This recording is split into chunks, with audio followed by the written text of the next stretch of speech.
The Marvels is the 33rd MCU movie. Is it any good? Let's find out right now. Higher. Further. Faster.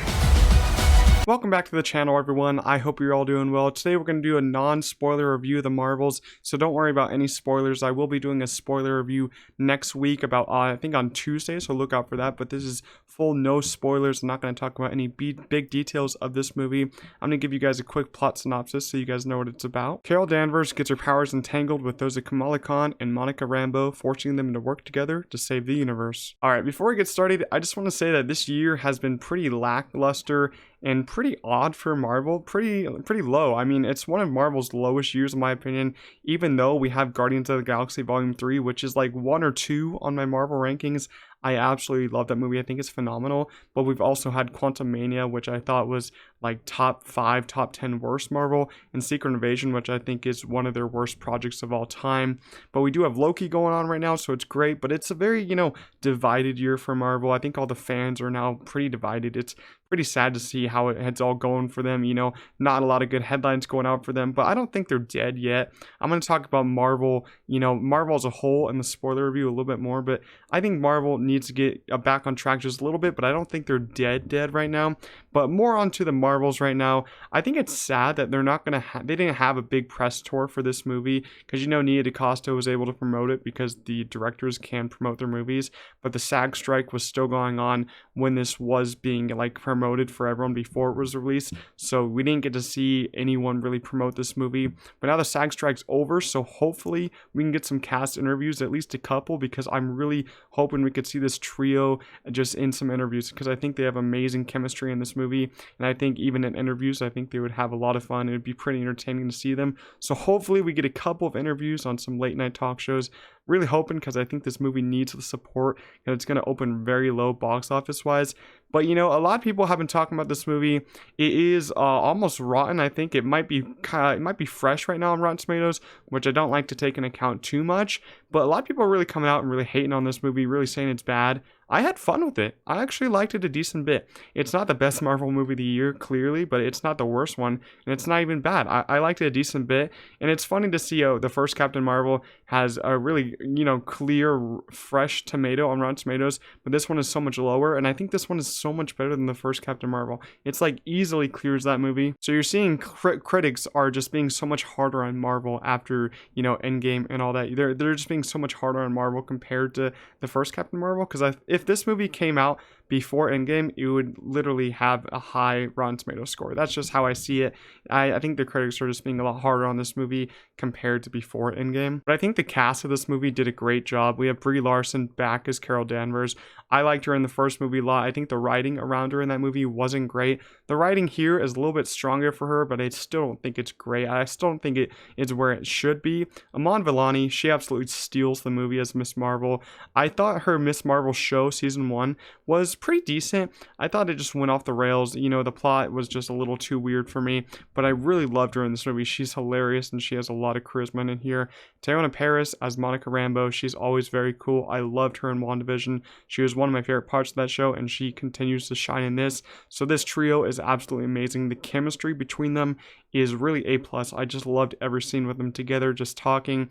And there's one, big moment in this movie that I really love between them. A lot of funny moments between them. And there's one montage scene of them with using their powers, which I really enjoyed a lot. Samuel L. Jackson as Nick Fury is also back in this movie, and I liked him more in here than Secret Invasion. I loved his funny moments here. I just don't think Secret Invasion worked for him and his storyline for that character. I really just think that just destroyed that Secret Invasion show, because it just was so dumb, and it just has utter consequences for the MCU as a whole. But I thought him and Nick Fury here was pretty good. And I do want to talk about our villain here, played by Zaw Ashton. I think that's how you say her name. She plays Dar-Benn in the movie.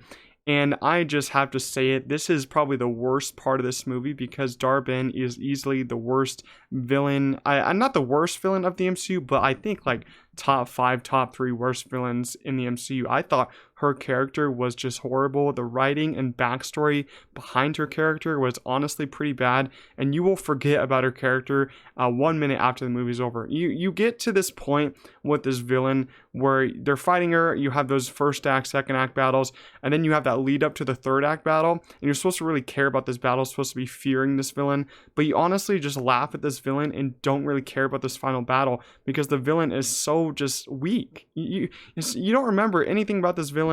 She's in the opening scene, but no one really cares.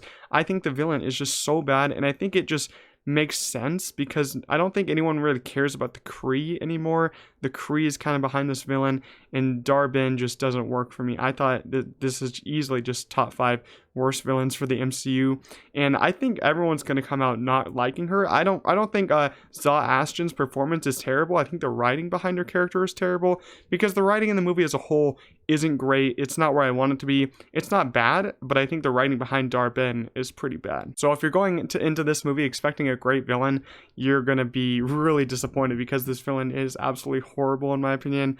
Not that powerful, and I just thought it's a silly villain for this movie. So we did see in the trailers that these people can now switch powers. Captain Marvel, Photon, and then Miss Marvel, they're all switching powers, this trio, and I just love this part of the movie and how it plays into the whole story. It's just such a fun, unique aspect. I just love when they're kind of like switching and they don't mean to switch. There's this one clip that went around and where Captain Marvel's fighting in the Khan's house, and I just thought that clip was awesome and how the direction is going into this. I really did like Nia DaCosta's directions and all the fight scenes and all the switching scenes.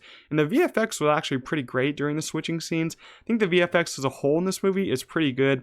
Not great because, you know, sometimes Marvel is just rushing the VFX, which is really disappointing because it could be amazing. The VFX could be awesome. But I will say the switching scenes and the whole switching kind of powers and VFX are really awesome. I like that a lot. I think a lot of people are going to like their chemistry between them and how they switch, and the whole training montage with them kind of learning how to switch and how not to switch and getting it all right. And we do have Flerkens back in this movie, just like how we were introduced to them in the original Captain Marvel with Goose and all that. Goose is back, and I think the Flerkens are really fun, especially in this kind of fun, like funny movie. It's kind of like, I wouldn't say it's a silly Marvel movie, but it's on the more fun side.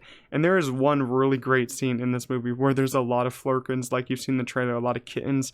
And I absolutely love that scene. I thought it was very funny. Just like the whole movie, I think the whole movie is very funny, especially with Miss Marvel and all the Khans. I really did enjoy them a lot. It's a very fun movie too, but it does take a little bit of time to be serious, which I wanted more. I wanted a couple more serious scenes, but that doesn't happen when you have such a short Marvel movie. This is the shortest MCU movie, clocking in, I think, an hour and 45, an hour and 46.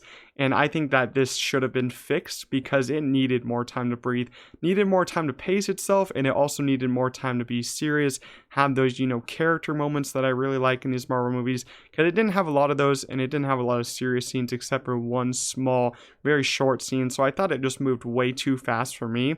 Even though I do like fast movies, I think the runtimes of movies are very important for me, and I think this one I think it should have needed another 20 minutes just to get us introduced to these characters a little bit more for people that haven't seen the shows, and just have some more emotional moments with these characters. So I think that's probably one of my biggest gripes with this, the villain, and it just moved too fast. And I think the Marvel universe is just still too disconnected as a whole for me. Like, you really have this whole universe that still feels disjointed after Endgame, because how are we in like I think this is phase 5 now, middle of phase 5, and we still have really no Avengers team and connection, except for that kind of Shang-Chi post-credit scene where we had a couple of Avengers talking to each other, but we don't really have any scenes in here where Carol is talking to some big Avengers like Doctor Strange or Shang-Chi.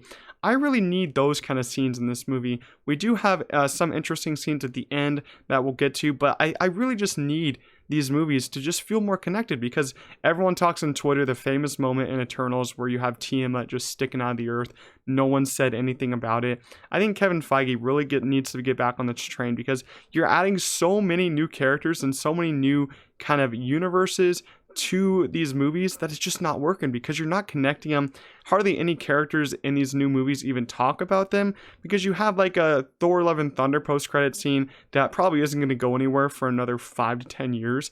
I don't understand why they're getting ahead of themselves. Just, I liked it when the Marvel Universe had a post-credit scene that basically led into the next movie or the movie after that. Like, you have a post-credit scene in like Marvel of 2018 that leads right into the movie. Now you have post-credit scenes and endings that you don't see for another 5 years. That really just irks me the wrong way, and I really need these characters to make an Avengers team soon, or the fan base is just not going to be happy. I'm kind of getting tired of it. I just need us to have a connected universe again. That brings me to my final point, the ending and the post-credit scenes. I'm not going to talk about them, give me my short thoughts about them. We're going to go more in depth on the spoiler review because there is a lot to talk about. I love this ending and the post-credit scene. The ending got me very excited, but it also just reminded me that when are we ever going to see this ending and how it's going to shape up? How long is that going to take? It's really disappointing when you have to wait so long for these new things to happen because Kevin Feige has got way too ahead of himself with this multiverse saga. Post-credit scene is really cool. I liked it. I'm not very connected with the characters that we saw in the post-credit scene, but I'm interested to see how it plays out in these later movies. But who knows? We're just getting too many characters at this point. Way too many characters. I don't know how it's going to shape up in 5 years from now. I think Marvel's in a tough spot, and I think that's what we really need to fix. But I'm going to talk about that more in the spoiler review early next week.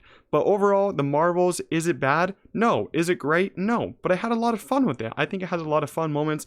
I love this trio of Captain Marvel, Miss Marvel, and Photon, Monica Rambeau. I thought their chemistry was excellent. I love the switching powers. The villain is absolutely disgusting in my opinion. I hated the villain. Didn't work for me at all. Nick Fury was awesome. The cons were awesome. Just an overall fun time. Pretty good VFX. I really just had a fun time with this one, but we'll go more spoilers next week. But overall, the Marvels, I'm going to give it a 7 out of 10. Pretty weak 7 out of 10, but I'm going to be rewatching it tomorrow to see if my thoughts hold up. But I actually enjoyed it a decent bit. Let me know, did you guys watch the Marvels in the comments? Let me know what you guys' thoughts about it. Make sure you like this video, subscribe to the channel, and I'll see you guys in the next one. Peace out.